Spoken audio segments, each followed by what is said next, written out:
much normally. So whether or not that tooth needs to be replaced, if lost, is very much a personal choice. Some people need symmetry. That's important to them. And so missing one on one side is a, disturbance for them. And in that case, you might want to replace it. If you've lost the last tooth in the back, the only way, you don't have a tooth behind it to support a bridge, a cemented in, fixed bridge. So your only choices are either to get an implant there or to wear a partial denture. And on the top, a partial can be a little bit of a nuisance. It goes, partly over the roof of your mouth. You'll notice that it's there. You'd probably notice less if you just didn't get anything. But an implant on an upper back molar is an issue because normally the sinuses are not too far from where the tooth roots were, and you might need to get some surgeries on the bone and sinus floor first before you can even get your implant up there. And a lot of people just don't want to go through a lot of surgeries and ridge augmentation and all of that for a tooth that they don't really need for chewing efficiency and don't really miss because their tongue doesn't really notice it being gone. So that's kind of the only tooth in your mouth that has that situation where you have those choices of really not replacing it if you don't want to. For all the rest of the areas, if you lose a tooth that isn't the last one in the row, or it's the lower molar last one in the row, then the upper molar that used to chew against that one will drift and shift. It'll start to drop down. It'll get in the way of your bite eventually. It'll actually continue to erupt. Even if you're an adult, it starts to erupt again because it has nothing to chew against, and so it thinks it needs to move until it comes into contact with something. So you have to get something to keep that last upper molar from drifting and shifting if you're facing the loss of the lower last molar in the row. Now, your choices for the lower are a little bit different. The lower bone is usually in, you don't worry about sinuses. Sometimes you have to worry about where the nerve is down below and use a type of an implant that won't interfere with the nerve or impinge on the nerve. But the bone itself tends to be more dense, doesn't need grafting or augmentation as often. The bone on the lower jaw just tends to be more dense and more easily accepting of, and the success rate of lower implants is better than upper implants. Now, if it's a lower molar and it's your last one in the row, usually people do feel like they want to replace that one because your tongue drops in there. Your tongue is going to notice that more than with an upper. And like I said, the upper molar that used to chew against it will start to move and drop and drift. And you'll end up with food traps between the upper two back molars, and that's no fun either. So replacing a lower second molar is going to be, something you are going to want to do, most likely. And some people don't, and the asymmetry doesn't bother them. And you can wear a night guard on the upper arch or a retainer to keep the back molar from drifting. That holds it in place. And if you just wear that at night, that stops the upper molar from drifting. So that's a simple, inexpensive solution to prevent drifting and shifting. Your chewing efficiency is probably still going to be okay, but your tongue, like I said, may drop in there and notice a lower molar missing more than it would an upper molar. So that's for second molars, upper and lower, as far as losing that tooth. But, any other tooth in your mouth is either going to be between two other teeth or in the front where it shows.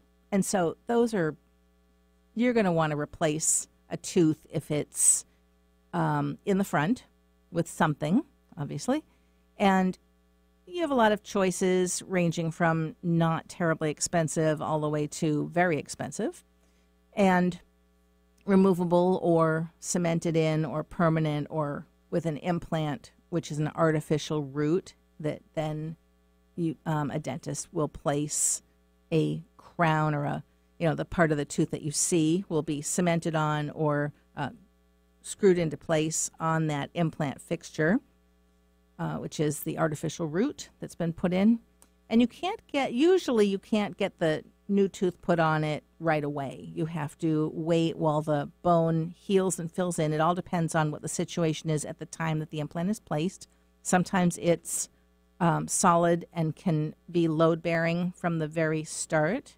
Other times it cannot. It all depends on how long ago the other tooth was extracted and how the condition of the bone is, whether grafting and ridge augmentation is necessary, and all of that. And the right people to talk to about what those necessary steps are is the person who's placing the implant, which is the artificial root. So in the front, and the those nice, beautiful, pointy gum tissue papilla between all of your teeth, that papilla next to the tooth that's been extracted will tend to flatten out.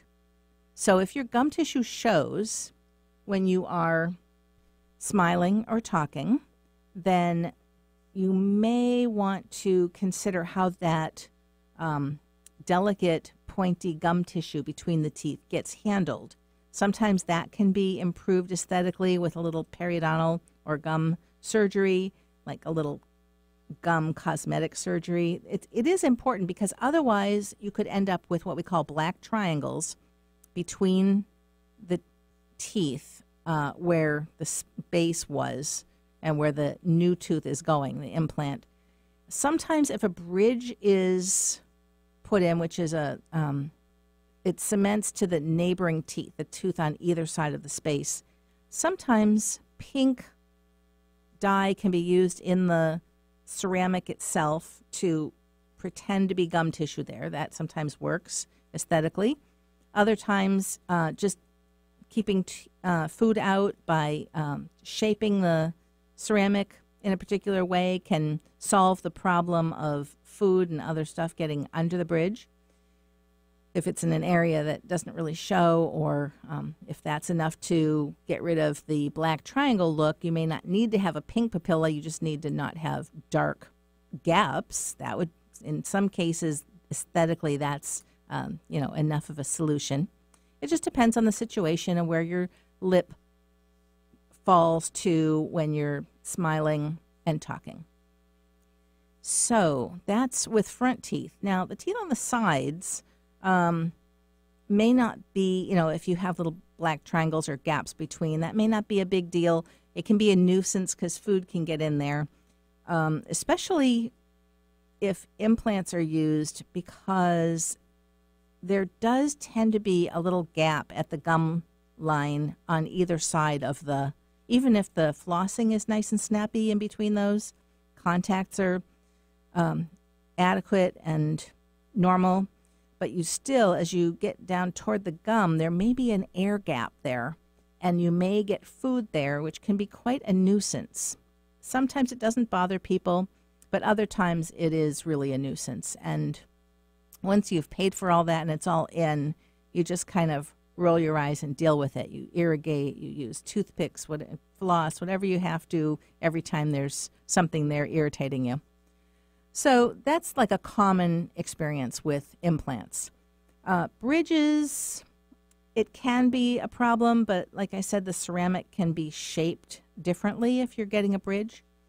The disadvantage of a bridge is that the neighboring, this can also be an advantage, the neighboring teeth that the bridge is going to rest on and be cemented to, it all depends on the condition of those teeth. Let's say those teeth are perfect and have never had even a small filling. Well, you don't want to cut those teeth down to create rests for the bridge.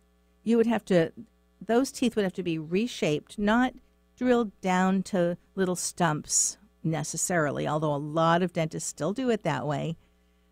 They just need a dovetail shape, just enough wraparound to make an adequate support for the bridge. I do very conservative bridge preps, but I still don't like to do it on teeth that have never even had a filling before. If I'm just replacing a filling and maybe reshaping a little bit and extending it by a few millimeters on each side for an adequate support, that's not really compromising that tooth, essentially. You're basically replacing the filling that was already there and extending it a little bit. And I can do that on both sides. If there's a medium to large filling, then I'm really not cutting away very much more tooth structure at all and not putting those teeth at risk.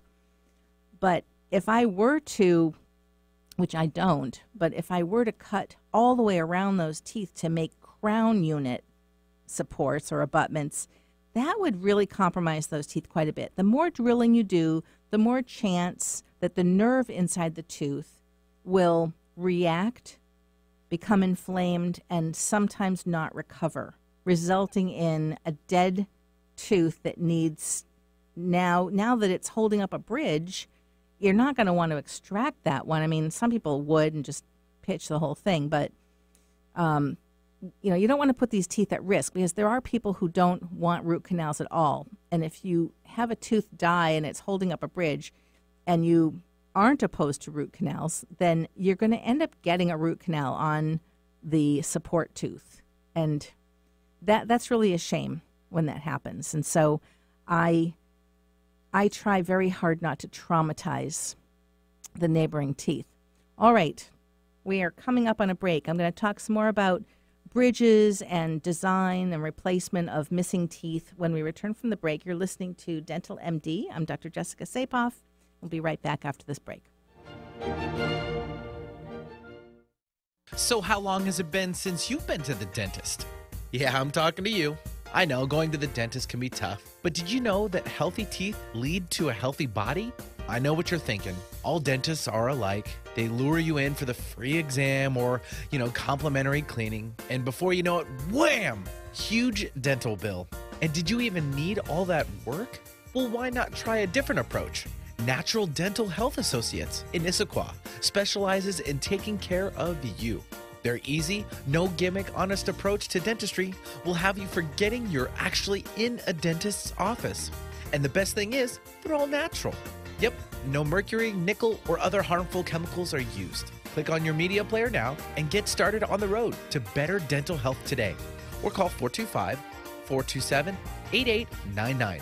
Natural Dental Health Associates is a proud sponsor of the Dental MD radio show, Wednesdays at 9 a.m. on Alternative Talk, 1150 a.m. Hey, Heidi, I got another romantic getaway for you. What'd you have in mind, Don? How about a 2-night romantic retreat at Quinault Beach Resort and Casino? Stay 2 nights, any Sunday through Thursday, for $199, and Quinault's going to throw in $100 Emily's credit and strawberries and champagne. That's a great deal. When are we going? You can book it anytime. It's Quinault Beach Resort and Casino on Washington's Beach. Winners happen here. Alternative Talk 1150, here to uplift your day. Crazy. You can't break that wall. It's too old, too big, too strong, never gonna fall. I say. Welcome back. You're listening to Dental MD. I'm Dr. Jessica Sapoff. And today I'm talking about the differences between different philosophies in medicine and therefore dentistry. Dentistry is kind of a branch of medicine. It really, started out as, at one point it was kind of thought of as part of medicine, and then it branched off and independent dental schools were formed. And this was all after the dentist-barber routine, because the barbers had chairs that were adjustable, and so they were the ones that could tilt their chair and and take out teeth. Anyway, that was the original reason why barbers were doing dentistry. So, yes. So I was, honestly think they didn't know that. So while you're in there getting kind of a shave, and a haircut, or oh hey, by the way, it's true. I used to make jokes about it because I would cut my kids' hair, and I'd be like, the while dentist I'm here, barber. Yeah. just yank one of those, Yeah. clean them up. Yeah, right. So anyway, the in dentistry, I was going to talk about why there are so few holistic dentists. And one of the reasons for that is that there are no holistic or natural dental schools. The only dentists who have become holistic either kind of left the mainstream because of their own health journey sometimes, and other times it's just, they hear about it and then they learn more about it, and then it becomes part of the way they do things, because when they start to look into it, some dentists come to the conclusion that the science on the side of natural and holistic approaches, that there's some good science. There's a lot of very good science, actually. And if you never look at that and you only listen to the mainstream training, you would think that, that the only good, that if it was really good science, the mainstream would have already told you about it. That's really the one of the attitudes that mainstream conventional practitioners have, is that, well, if that research was actually any good on, take your pick, fluoride, mercury, root canals, if that research was any good, we would have already heard about it. The American Dental Association would have told us about it in our journals. So it must not have passed the test of being good enough research, and that's why we haven't been, it hasn't been written about in our journals. But that's, I'm going to say it's a little bit naive, but it is the prevailing attitude. If it were true, I would have heard about it already. And this is a block in a lot of fields, not just medicine and dentistry. You could bring a new idea about an invention to an engineer, and they'll say the same thing. They'll say, well, if that worked, I would have already heard about it. It would have been in our journals, and it would have been taught in the schools, and especially if it's an old idea from, 100 years ago, then they're even more likely to say that. So I recommend that as a layperson, that you not criticize or discount a professional's view that if they had heard, if it were true, they would have heard about it already, because that is a natural outgrowth of how we are trained. People really can't help having that response to research, especially if it's older research or if it's new research that they haven't heard about. And it's just the way professionals are trained. There are, I heard a funny term for it in a show on Gaia.com, where they referred to, instead of saying academics, they called them quackademics. And that was, not very nice, but kind of funny. So the thing is with dentists is that there are no natural schools. There's the only place a dentist could go to get training in holistic concepts, and the other words for it are biological, integrative, complementary. There are a lot of terms for alternative practice, and alternative means that there's some other way other than the majority way. And the only way that a dentist could get this kind of training is after they've been through a mainstream school, where they're much more likely to reject anything that isn't similar to what they've already heard. But there are some organizations that provide professional continuing education to dentists and cover all the areas of holistic thinking and natural medicine as part of that additional training. Now, how do dentists find these things and find out about it?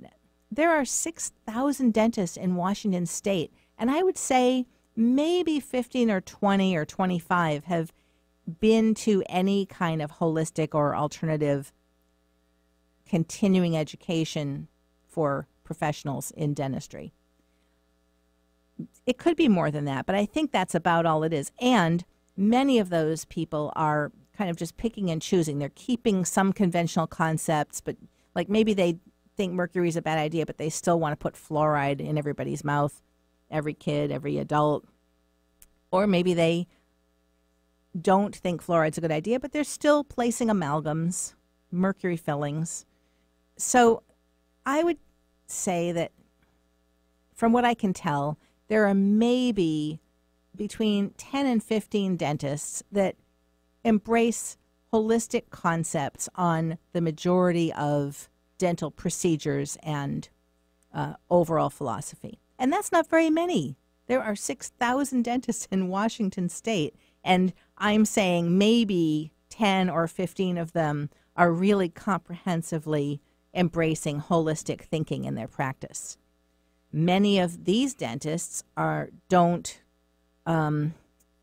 still have latex products in their offices, and many of these dentists, I would say all of them, are general dentists. I don't know if there are any specialists that have become holistic practitioners. If there are, I would like to know, but I haven't come across any.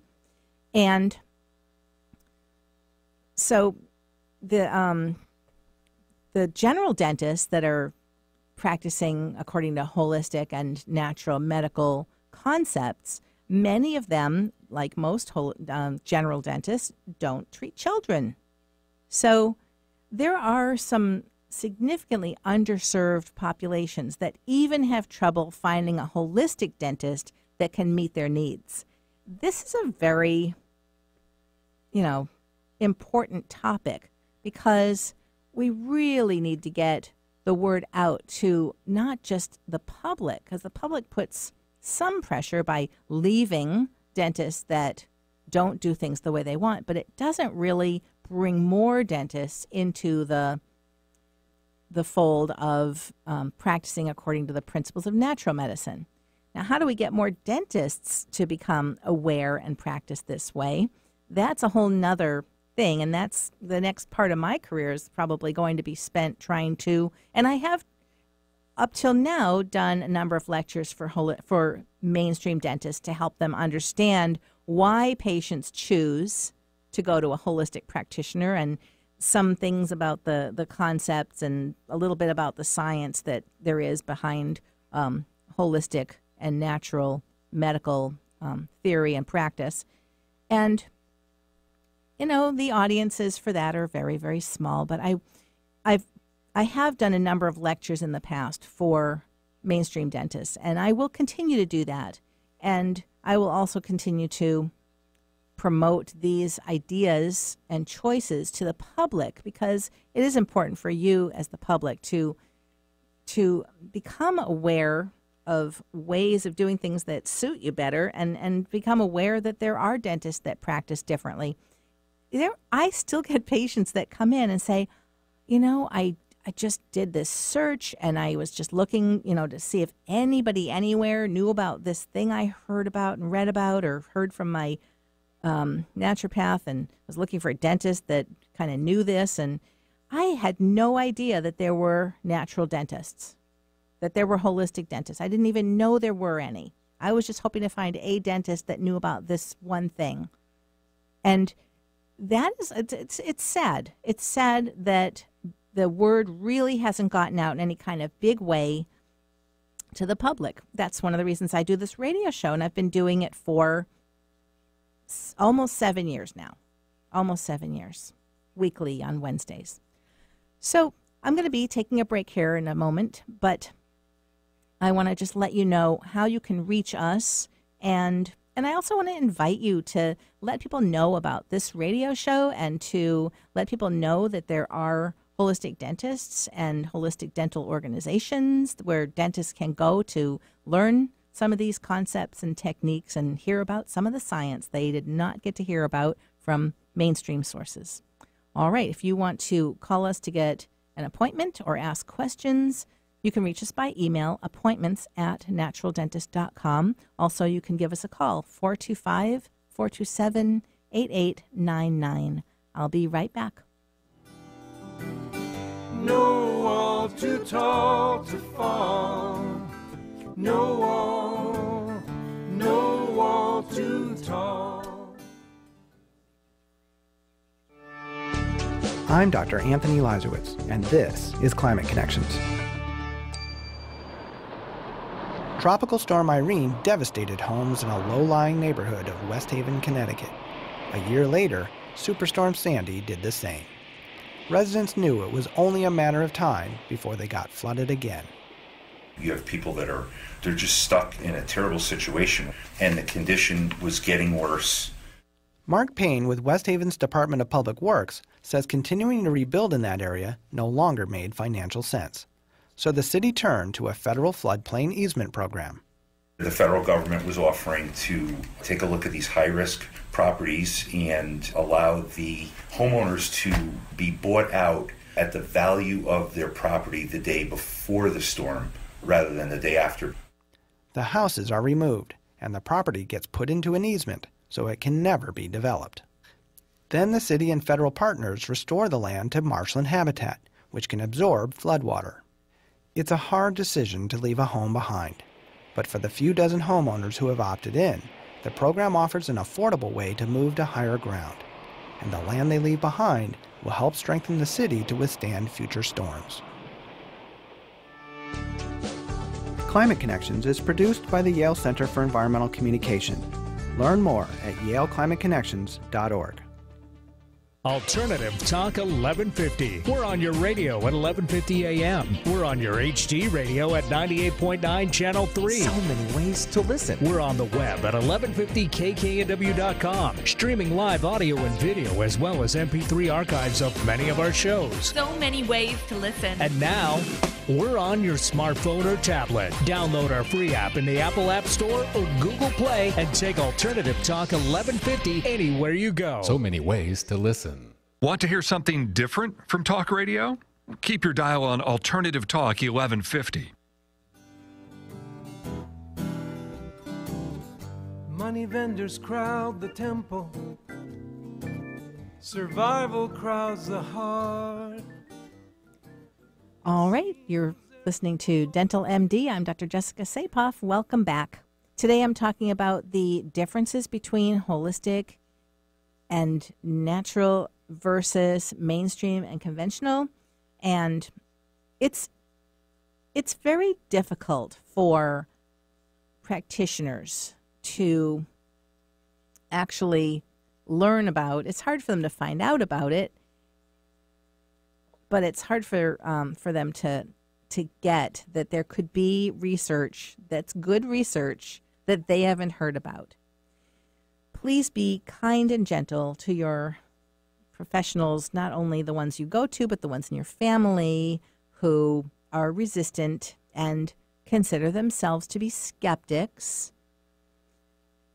There are two different kinds of skeptic. One is actually open and willing to look at new ideas, and the other skeptic is mostly going to be just skeptical about the things that they have not heard about yet or that they've been told aren't true. And so they're going to be, they call it skeptical when they are kind of rejecting a new idea. But, you know, this is kind of an ironic thing that the mainstream considers people who are looking at alternatives to be gullible. But in actual fact, one of the reasons that I looked at alternatives is because I am skeptical about the things I'm told. I don't just take what I'm told, even if it's from mainstream. That does not give it a golden hue of truthfulness in my book. I look at everything the same way. I don't accept things from the mainstream but be skeptical about things that are alternative, or vice versa. There are also people who, if it's alternative, then it's probably true, and if it's mainstream, it's probably not true, or, or if it's mainstream, then it's definitely, based on somebody's trying to make money. Or these attitudes are not true skepticism. A true skeptic looks at everything with the same demand for good evidence before being accepted. The skeptic that is blindly accepting of mainstream but only skeptical when it comes to alternatives, that's not a true skeptic. And the same is true for people who accept something if it's alternative and are negative toward anything that happens to fall under what the majority see as true in medicine and dentistry. So, but it is important to really be kind to people who are not true skeptics and who maybe are cherry picking what they're going to be skeptical about. So I consider myself to be a good skeptic because I'm similarly skeptical about any new information that comes to me, including mainstream. And that actually is what enabled me to, because I look at everything with the same kind of scrutiny, I actually came to the conclusion that some of the research about mainstream things that are not concluding the same thing the mainstream concludes, so they would be considered alternative conclusions, alternative interpretations of the same science, I came to the conclusion that some of the natural and holistic concepts made more sense. So, those of us in the holistic and natural community, even though the mainstream may view us as gullible, we're actually not necessarily gullible because we did not swallow hook, line, and sinker mainstream views that were just handed to us from authorities such as the AMA and the ADA.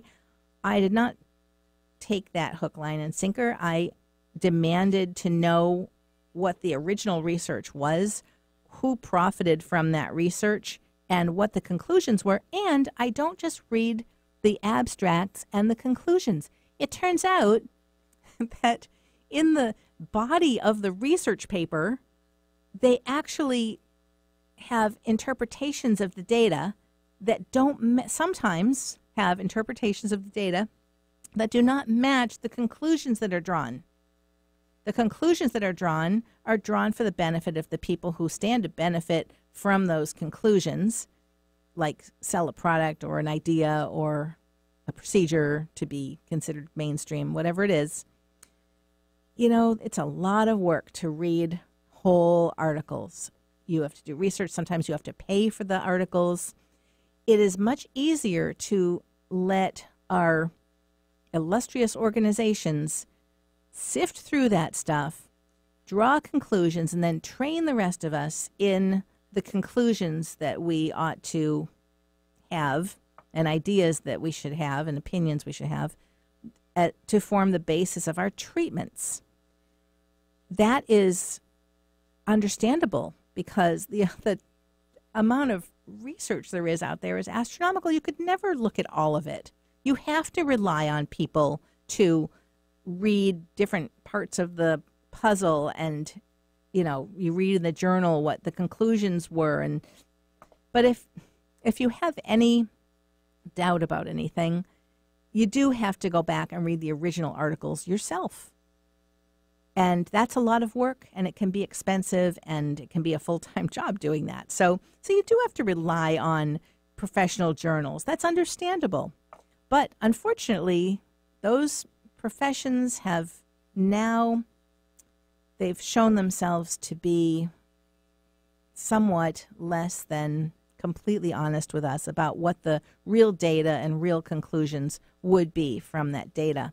It's unfortunate, but just like with government and other authority organizations, many people have lost faith in these groups. And everybody now, you've got to be your own advocate. If you go in and see a doctor or, any other health practitioner, and when I say doctor, I'm talking about physicians and dentists and chiropractors and anybody with a doctorate, including nurse practitioners who have PhDs. They are also doctors in their field. If you go to somebody with a problem and they tell you what they think it is, what they think you should do based on their background and training, and you have to be your own advocate. You have to have your own mind and say, okay, I hear what you're telling me. I'm going to go look up a couple things, and I'm going to talk to some other practitioners that have other conclusions and other ways of doing things, and then I'm going to come to a decision about what I'm going to do about my problem and who I'm going to go to and which therapies I'm going to engage in to try to get healing.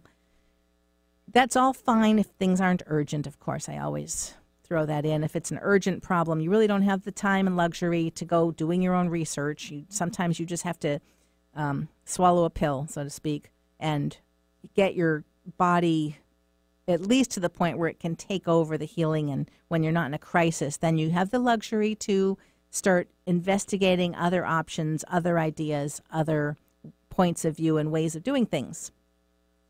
But you have a right to do that. It's exhausting, and these days we have to do that on practically everything that we have to do in life. You have to be your own advocate or the advocate for your children or sometimes for your spouse. And that's just the way it is these days. But there are a lot of good books that have been put out for lay people who haven't been through the education that the doctor has been through. And there are shows like this radio show. Now, you can go back and look at archives of this show. I've got lots of different topics. I don't always talk about philosophy the entire show like I did today. But you can listen to different topics like root canals, third molar extractions, orthodontics. No matter what the topic is, there are multiple point of views about it, different research on different sides, different ways to approach it, a different age to start doing it. And I contrast in those shows what natural and holistic dentists usually do and why, and what mainstream and conventional dentists do and why. And that is, if you have a particular issue, you can go back and listen to a show on that particular issue. But a show like today's show, where I'm talking about the philosophy and concepts and why we have these problems and why there aren't more natural and holistic practitioners, that's important to understand. And it actually ties in with a lot of other issues in our society, including politics and capitalism, and just every aspect of our society seems to have been a contributing factor in why medicine and dentistry, why we have the problems that we have and the discussions and arguments and disagreements that we have. So I think it's worthwhile to look into that to some degree and see how it reflects on our society as a whole.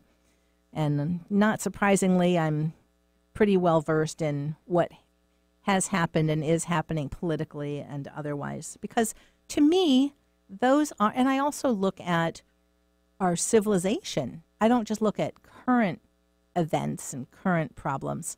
I look at everything going back, 1,000, 2,000, 12,000 years, what has happened in our history that has led us. And it's amazing. There are actually things that happened that long ago that have an impact on our civilization today and why we are the way we are toward the earth and on our planet. And part of being holistic and natural for me is not just our bodies and how we interact with each other, but how we treat our planet, how we treat the earth. So I'm going to talk a little bit more about those issues in the next segment. If you would like to make an appointment to have a dental appointment at a natural office, Natural Dental Health Associates in Issaquah, give us a call, 425-427-8899. And you can also reach us by email, appointments@naturaldentist.com. And I'll be right back after this break. In our world, I say no wall too tall. No wall too tall. And now, a message from the American Migraine Foundation. It's an absolute nightmare. I was terrified. It was like your head's gonna explode. Migraine is a disabling disease. Just all of a sudden couldn't see. Migraine has ruined my life. Absolutely terrifying. There's pain that does not stop. It's a throbbing, pulsing, banging, hammering feeling in your head. 36 million Americans suffer.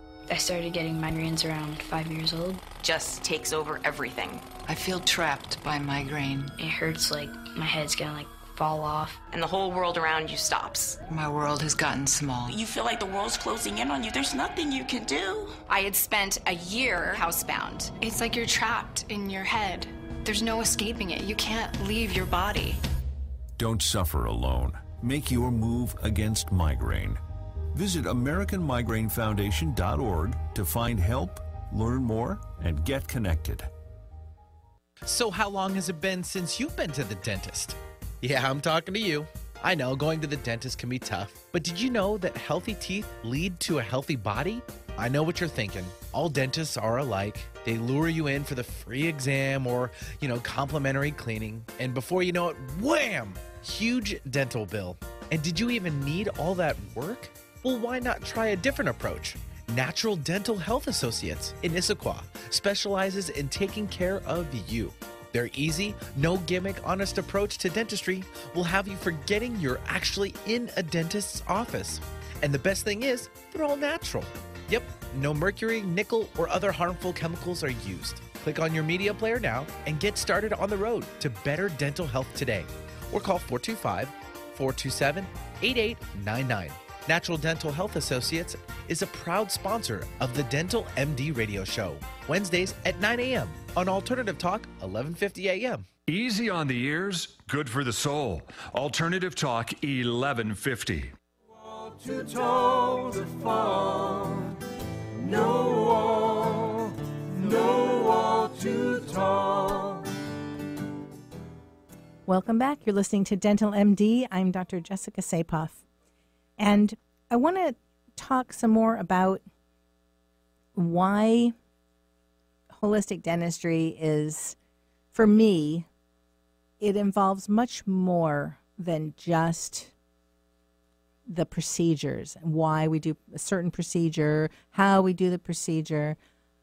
In the way that I do things is according to natural medicine, which is the least toxic and least invasive possible way to do everything. And sometimes that takes longer and sometimes it's shorter. It's not always, it just depends on the procedure. So I was talking about the earth in the last segment, and I want to say something about the environment because we have three environments. We've got our body. The inside of our body is an environment of our body. We've got the indoor air, the indoor pollution that we are exposed to in indoor spaces. And we've got the outdoor environment, which is the planet and the pollution of our planet and our air, water, and earth. And all three of those environments are critical for our health. You can't just focus on your body, and you can't just ignore the body but worry about, formaldehyde off-gassing from the, whatever carpeting, whatever it is, or fragrances that people wear that are not natural fragrances, that are synthetic chemicals that they wear that are in the air that we all have to be exposed to.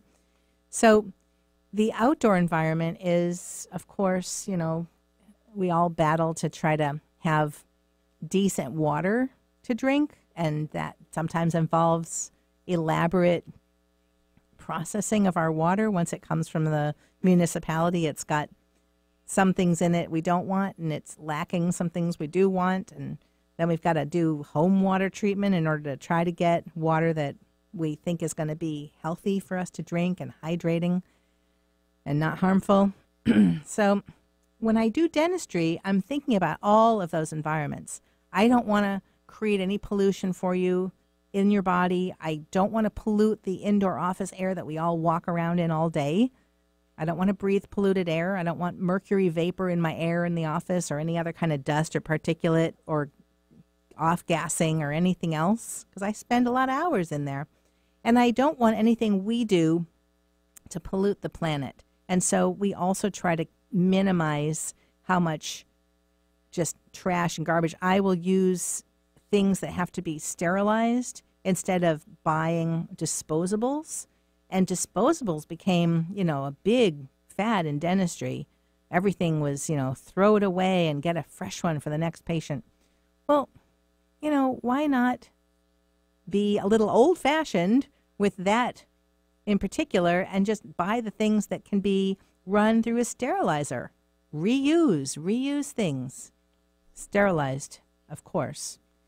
Anyway, there are lots and lots of little details about what I do, how I do it, and why I do it that way. And there's also, if I do things a particular way to minimize stress for you, stress is a type of stress is a type of body pollution. When you're stressed over things, your body responds to that with a lot of hormones, adrenaline. Your digestion doesn't proceed if you're under stress. It's hard to digest things. You can get stress and like tension in certain muscles that can result in referred pain patterns that then become another thing to try to treat that's confusing, and everybody's got a different opinion. Like, what if the referral pattern from a tight muscle is into, let's say, your jaw joint, for instance? Everybody's going to try to treat your TMJ, and maybe it's not even TMJ. Maybe you just have a neck muscle that's spasming, and it's referring pain into your neck. This would be like people who are having a heart attack and feel pain in their left arm if everybody focused on fixing their arm. Like, we know better when it comes to that. Oh, left arm pain, we better check your heart. Okay, so, but in dentistry and head and neck issues, referred pain patterns are not something well known in the mainstream and conventional practice. And even among holistic practitioners, it is not always understood well. I would venture to guess that most of them at least have heard of it and know about it, how it affects diagnosis of head and neck problems and oral health problems. So that is, where was I going with that? Anyway, for holistic practitioners, for me, I try to do everything in ways that are the least invasive, including emotionally, because that creates a lot of havoc for us, for our lives, and also for our health. So the low trauma way to do things, the low emotional trauma, sometimes that's faster and sometimes it's slower. Sometimes it's multiple appointments. Now, in holistic practice, a lot of the patients do not want to be drugged for their treatment. And I'm not talking about anesthetics. I'm talking about sedation. They don't want their children sedated. They don't want to be sedated. They want to be alert, awake, and at choice throughout their treatment. Sometimes that means we do only a little bit at a time, like with kids or adults as well. We might spread out the treatment, or we might do something simpler and then plan for something more complex later. We might do a simple fix now just to halt the progress of something or prevent further damage to something, and then work on what the definitive solution is going to be over time. If that's how somebody needs it done in order not to feel upset, or in order not to feel stressed, or in order to have it go at a pace that they feel comfortable with for whatever reason, then that's the way I'm going to do it. Now, in the most dental offices, both holistic and mainstream, the best way to do things is the most efficient way, because that is the most profitable way. And so what's efficient is to get you in the chair and do as much as possible, do everything if possible on that one appointment. And if you're fearful or that upsets you in any way, or you feel like you're not going to be able to handle that long of an appointment, well, we've got sedation. And that, unfortunately, has become like a way to get a lot done, definitive treatment done in a short period of time. It's very efficient for the office, very high profit, and that's one of the reasons that it's talked about so much.